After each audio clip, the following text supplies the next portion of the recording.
Hello, কেমন আছেন সবাই? আজকের ভিডিওর বিষয় হলো কিভাবে জ্যাম্প আনইনস্টল করা যায়। আমরা জ্যাম্প ইনস্টল করি পিএইচপি ডেভেলপমেন্ট এনভায়রনমেন্ট তৈরি করার জন্য, কিন্তু অনেক সময় আবার আমাদের এই জ্যাম্পটা আনইনস্টল করার প্রয়োজন হতে পারে। তো এই আনইনস্টল করার কাজটা আমরা কিভাবে করব সেটা আজকে আমরা দেখব।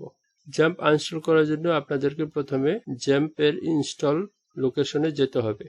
আমি বর্তমানে জ্যাম্পের ইনস্টলেশন ফোল্ডার জ্যাম্প ফোল্ডারের ভিতরে আছি। এখানে আপনাদের যদি আপনি নিচের দিকে আসেন তাহলে এখানে uninstall.exe নামে একটি ফাইল পাবেন। জ্যাম্প আনইনস্টল করার জন্য এই ফাইলটিতে আপনারা ডবল ক্লিক করুন। আমি ডবল ক্লিক করছি।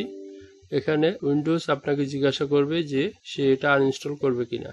আপনি ইয়েস বাটনে ক্লিক দিন। তারপর উইন্ডোজ আপনাকে জিজ্ঞাসা করবে আপনি কি জ্যাম্প এর সমস্ত মডিউল সহ জ্যাম্প আনইনস্টল করতে চাচ্ছেন কিনা। তারপর এর ডায়লগ বক্সে জিজ্ঞাসা করা হবে যে আপনি htdocs যে ফোল্ডার সেটাও মুছে দিবেন কিনা।